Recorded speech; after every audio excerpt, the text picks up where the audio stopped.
Assalamualaikum warahmatullahi wabarakatuh. Pada pembelajaran PPKN kali ini, kita akan mempelajari tentang keberagaman sosial, budaya, dan ekonomi.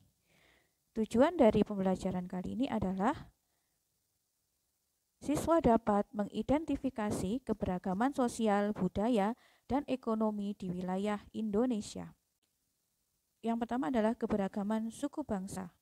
Keberagaman suku bangsa disebabkan oleh yang pertama, kondisi Indonesia sebagai negara kepulauan. Setiap pulau di Indonesia dipisahkan oleh lautan dan selat, sehingga setiap pulau membentuk suku bangsa, cara hidup, serta karakter masyarakat yang berbeda. Yang kedua adalah kondisi iklim dan keadaan alam yang berbeda-beda. Kondisi iklim juga membentuk suku bangsa yang berbeda-beda. Yang ketiga disebabkan oleh pengaruh kebudayaan asing. Negara Indonesia pernah menjadi tujuan penjelajahan pelaut-pelaut asing. Masuknya para pelaut asing tersebut membawa kebudayaan asing yang beralkulturasi dengan kebudayaan asli Indonesia. Selanjutnya adalah keberagaman agama. Tuhan telah menciptakan wilayah Indonesia terdiri atas berbagai suku bangsa sehingga adanya keberagaman agama dan kepercayaan kepada Tuhan Yang Maha Esa menjadi bagian dari kekayaan bangsa Indonesia. Hidup rukun dan damai dalam lingkungan dengan beragam agama sudah menjadi kebiasaan sehari-hari masyarakat Indonesia. Selanjutnya adalah keberagaman tingkat kesejahteraan. Masyarakat yang sejahtera berarti masyarakat yang sudah dapat memenuhi kebutuhannya dengan baik serta tidak kurang suatu apapun. Meskipun Indonesia memiliki wilayah yang luas dan kekayaan alam yang melimpah, tidak semua masyarakat Indonesia memiliki kehidupan yang sejahtera. Contoh keberagaman tingkat kesejahteraan adalah meskipun Indonesia memiliki tanah pertanian yang luas, tidak semua masyarakat Indonesia dapat mengolah lahan pertaniannya sendiri. Banyak warga yang hanya mengolah lahan pertanian milik orang lain, sehingga disebut buruh tani.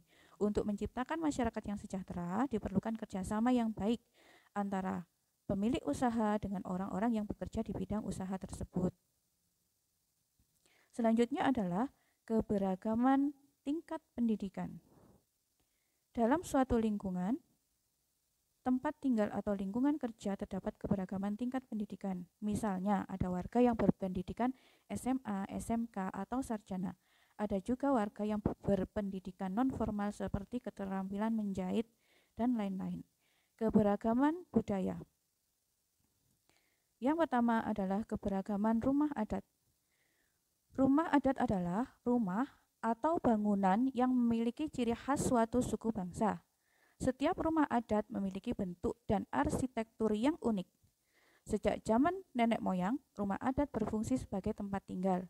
Rumah adat juga menjadi simbol kedudukan seseorang dalam masyarakat dan melambangkan suatu daerah. Contoh keberagaman rumah adat. Yang pertama adalah rumah Gadang dari Sumatera, rumah Banjar Bubungan tinggi dari Kalimantan Selatan, dan rumah Bugis dari Sulawesi Selatan. Selanjutnya adalah keberagaman pakaian adat. Pakaian adat adalah pakaian yang menjadi ciri khas suatu bangsa. Pakaian adat biasanya terbuat dari bahan atau hiasan yang berasal dari sumber daya alam daerah asalnya. Pakaian adat ada yang dipakai sebagai pakaian sehari-hari, namun juga pakaian adat yang secara khusus digunakan ketika upacara atau ketika menarikan tarian adat. Contoh keberagaman pakaian adat. Beskap pakaian dari Jawa, ta'a pakaian adat dari Kalimantan Timur. Keberagaman bahasa daerah.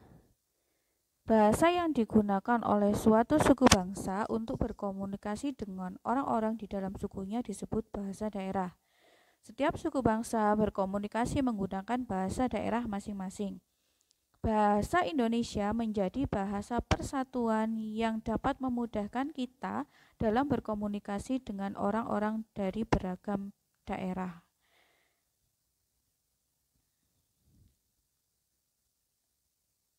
Salah satu cara menghormati bahasa daerah adalah saat kita berkunjung ke daerah lain dengan mempelajari bahasa daerah setempat yang sering digunakan seperti kata maaf, terima kasih, permisi, dan tolong. Keberagaman tarian daerah. Ada beragam tarian daerah yang ada di Indonesia. Kita dapat menyaksikan tarian daerah dari banyak acara, misalnya ketika upacara adat, acara penyambutan tamu atau pejabat, acara pernikahan atau khitan, dan perayaan kemerdekaan Indonesia. Keberagaman upacara adat dan kesenian. Contohnya, di Gunung Bromo terkenal dengan tradisi budaya masyarakat suku Tengger yang tinggal di sekitarnya. Upacara Kasodo adalah upacara memberikan sesaji ke kawah Gunung Bromo ketika bulan purnama. Contoh yang kedua adalah upacara sekaten di Yogyakarta. Dilakukan dengan membawa arak-arakan gunungan berisi makanan, buah-buahan, dan sayur-sayuran. Contoh yang ketiga adalah ondel-ondel. Ondel-ondel adalah boneka raksasa yang dibuat dari anyaman bambu. Ondel-ondel diyakini masyarakat Betawi sebagai perwujudan pengabdian terhadap nenek moyang yang melindungi dan menjaga anak cucu mereka. Keberagaman lagu daerah dan alat musik tradisional. Contoh keberagaman lagu daerah adalah lagu Butet dari Sumatera Barat, Injit-injit semut dari Jambi, Kicir-kicir dari DKI Jakarta, dan Majengeran dari Bali. Ada beragam alat musik tradisional yang dimiliki oleh bangsa kita. Contohnya angklung dari Jawa Barat, kolintang dari Sulawesi Utara, dan gamelan dari Jawa dan Bali. Keberagaman ekonomi. Keberagaman ekonomi terdiri dari keberagaman kegiatan agraris. Indonesia adalah negara agraris, memiliki tanah yang subur dan curah hujan yang tinggi. Beberapa daerah di Indonesia menjadi lumbung padi di negara kita antara lain Jawa Barat, Jawa Timur, Jawa Tengah, Sulawesi Selatan, dan Lampung. Saat ini jumlah lahan pertanian semakin lama semakin berkurang. Lahan pertanian berubah menjadi pemukiman warga. Para pemuda pun semakin sedikit yang ingin bekerja menjadi petani. Mereka menganggap pekerjaan sebagai petani tidak bergengsi dan tidak menghasilkan banyak uang. Yang kedua adalah kegiatan kelautan atau perikanan. Wilayah laut Indonesia yang sangat luas menjadikan negara Indonesia sebagai negara maritim terbesar di dunia. Hasil perikanan dan kelautan banyak yang diekspor. Kegiatan perdagangan. Berdagang memegang peranan penting dalam perekonomian negara kita. Kemajuan zaman menyebabkan lahirnya banyak pasar modern di daerah perkotaan seperti minimarket dan mal. Keberadaan pasar-pasar modern mengubah kebiasaan masyarakat Indonesia. Masyarakat kini cenderung lebih konsumtif dan senang berbelanja. Yang selanjutnya adalah keberagaman industri. Kegiatan industri menghasilkan beragam barang kebutuhan sehari-hari dalam jumlah yang besar. Kegiatan industri meliputi industri rumah tangga, industri kecil, industri menengah, hingga industri besar. Contoh industri rumah tangga yang banyak terdapat di Indonesia adalah industri pakaian batik. Kegiatan industri yang sedang berkembang di Indonesia antara lain kegiatan industri kuliner. Selanjutnya adalah kegiatan pertambangan. Indonesia memiliki kekayaan berupa sumber daya alam yang melimpah. Pengelolaan sumber daya alam dilakukan oleh pemerintah. Dalam mengelola minyak bumi dan gas alam, pemerintah menggunakan peralatan yang canggih. Kegiatan pertambangan harus dilakukan menggunakan cara yang ramah lingkungan, sehingga tidak merusak lingkungan dan tidak merugikan masyarakat sekitar.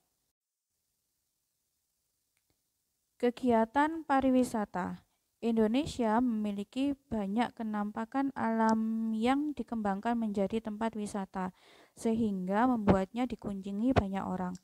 Warga sekitar tempat wisata menyambut para pengunjung dengan sukacita. Mereka memanfaatkan untuk memperoleh penghasilan dengan cara menyewakan penginapan, membuka tempat makan, menyewakan kendaraan, dan membuka toko souvenir. Nah, anak-anak, sekian pembelajaran kali ini. Mari kita wujudkan persatuan dalam keberagaman dengan saling menghormati dan toleransi. Wassalamualaikum warahmatullahi wabarakatuh.